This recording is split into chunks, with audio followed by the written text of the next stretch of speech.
But the Showtime thing. Remember, Showtime was my home in boxing for like the last 10 years, and then PBC did the Fox, they did the CBS, they did they did different things. Like I was playing on different networks, but I guess I'm a PBC fighter, and right now they don't have a schedule. They're just basically doing one fight at a time. That's what it looks like.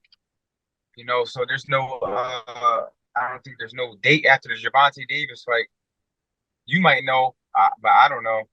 Um, so right now it just looks like it's just a timing thing. That's it, and that's what boxing's always been about. Boxing's always been about timing, waiting for your time to shine, and when it comes, take advantage of it.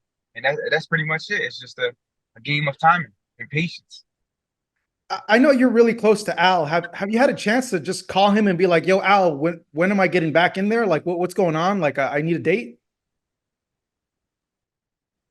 And definitely, I spoke to him a few times, but there's a few things on my side too that right now that I wasn't really in the rush to get back in the ring. Like my girl just gave birth to our third child. Angel was a little sick. A lot of people don't know. He's doing better now, but he was a little sick, so I wasn't really pressed to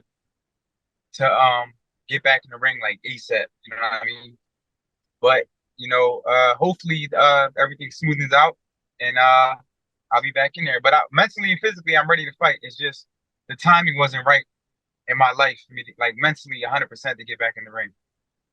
Well, congratulations. I know you had another child, like you mentioned. I saw the post, a baby boy. So congrats on that. You said your dad was sick. What was wrong with your dad? I'm glad to hear he's okay, but what was wrong? Well, I never said this, but he was in the gym, he was hitting the bag and stuff. He kind of had like a dizzy spell.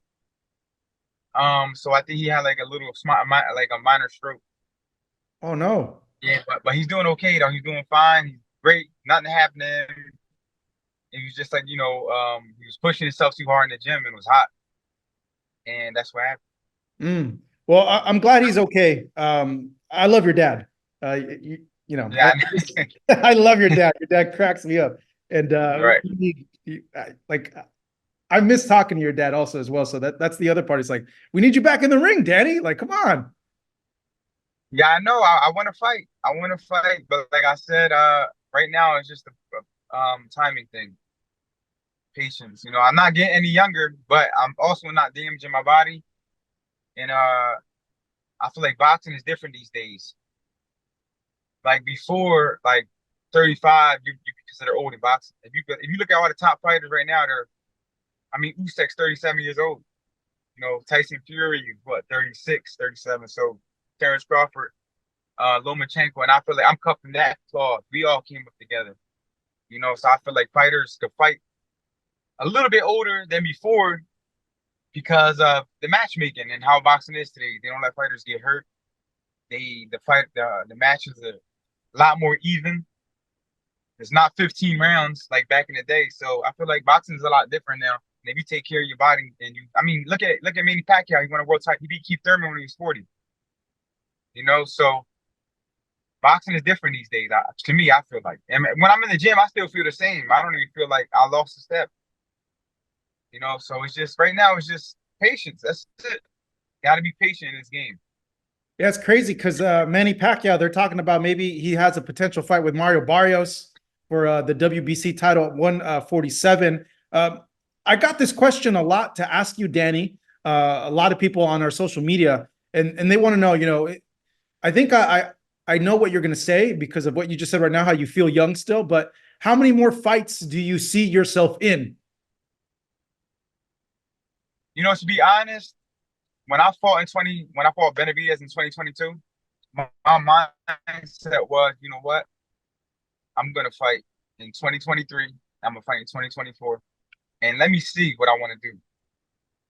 You know, but I never had them.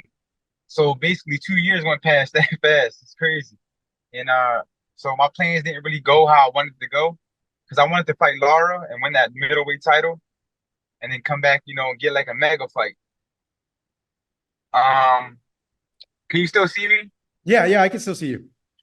Okay, so somebody's calling me. Yeah, I want to do like a mega fight in 20, like around this time, you know? but it didn't go as planned. So I don't know. Let's see how I feel. I'll fight again, and I feel great. I do another one, but if not, then I just retire. Mm. Would you be happy? But Like, yeah. I don't think about retirement because I feel like I'm still a fighter. You know what I mean? But I know you can't fight forever. You know, and I'm not going out sorry. The bank is loaded, so you know the risk got to be worth the reward. But Mm. at the end of the day, I'm still a fighter, and it's what I do. Yeah, like in terms of those mega fights, like what's a mega fight for you? Who's a mega fight opponent for you? That's what I'm saying right now. Right now, I have to get a fight. I have to build it into that. Mm. For me to just, I mean, I got a big name, so I could come back and fight anybody. And I think once they start promoting it and everything, it'll be a big fight. But I want to fight and then do a big fight for my like grand finale, something like that, like in a perfect world. But for me to just say anything right now, it won't even make it don't even matter. You know what I mean? I want to be active and be able to say what I want to do. Right now, I just be saying anything for no reason. With Errol Spence moving to 154, has this fight with Fundora. Are you eyeing that potential fight? Definitely, I would love to fight Errol Spence in a rematch. I think I want to avenge at least one of my losses. You know, before this is all said and done. Like if I could get a rematch from one of those guys and beat him, and then come back and fight another fight, that would be that would be like great for me. Which rematch do you want more? Thurman or Spence? Definitely Thurman. Yeah. Why, Honestly, why Thurman more than that was like Spence? such a close that was like a close fight, and it just the build up and everything was crazy. I just feel like that's more like a historic fight. You know, he was the champion, I was the champion. Barclays Center, 16,500 people. It was like a big build up. Yeah. Would you make I of? feel like me and Spence, I feel Yeah. like me and Spence like respected each other. Like I didn't feel like during the heat of the moment, like the build up, that it was like bad blood. I just knew it was me versus him. That was it. But me and Thurman, I felt like we really had bad blood. Like it was just like it was a real fight. You know what I mean? I'm not saying the Spence fight wasn't a real fight, but it just felt different. Hmm. Like a little It just extra. felt like when I fought Amir Khan. When Yeah. I fought Amir Khan, it was bad blood. It was like a real fight. You know that was going to be a real fight. You know what I mean? Mm. It's just something you feel as a fighter. Mm. Yeah. What'd you make of Keith getting injured again and not be able to fight that fight against Tim Zoo? Fighting activity, you know, it's hard to do nothing and just go in there and turn up. That's pretty much it. You know, because even when I was training, I was getting a little bit injuries here and there. I'm like, this never happens to me. You Mm. know, so that's why I think it's very important that you got to do something in between fights to keep your muscles strong and your body strong because you can't go from doing nothing to turning up. Your body's not going to let you um perform at that level that you used to perform at. That's why you got to keep your muscles tight, your body tight. You can't get too overweight, and you got to try to still live as a fighter. Is the plan? I know you wanted to have this fight at 160 because of your goal of the divisions to be world champ against Laura, but is like 60 the home, or like that's just kind of like you want to test it, but really 154 is where you feel comfortable. No, I'm definitely 154. Yeah. I just checked my weight right now. For some reason, I just stepped on the scale. I was like 168 with my clothes on. Oh, no way. Yeah, no lie. Oh, I wow. mean, I got shorts on and sneakers there, so I'm not a middleweight. I knew that for sure. Yeah. But Laura's not the biggest guy, so that's why I like that fight for me. Mm. Yeah, 154 is getting real interesting now. You got Crawford going into the division. He's fighting Madrimov, Spence and Fundora. You got Tim Zoo. You got Virgil Ortiz. A lot of options there. Yeah, definitely. I mean, the sky's the limit. The hardest part is get back in there. Yeah, that's true. Yeah, you got to get in there. Hey, I could take 2 years off, and these guys still won't have my resume. Put it that way. Who do you like the most in that division right now? At 154, Yeah. Like as a as a fighter or just like Yeah, person. just as a fan, as an observer, as you know, just looking at and watching them fight. 154.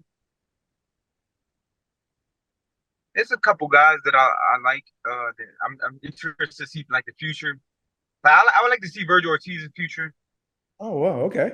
Yeah, I like because he's one. I don't know. I mean, he's a young guy. He's hungry, so I like to see younger guys like that. You know what I mean? Fundora, I think he's good. He's good. I don't think he has the style to last though. Hmm. You know what I mean? But I like Tim Zoo. I still like him. Think, and then Crawford been around for a while, so definitely a good division. Sure. You still got guys like Brian Castano and things like that. So it's a lot of people in that weight class, you know? It just gotta be um just timing. Yeah, and you got guys like Ryan Garcia calling out Errol Spence at 154 pounds. Yeah, I mean that's a good fight. That's a money fight. It's a good fight. Texas. That's a huge Texas fight. big. Yeah.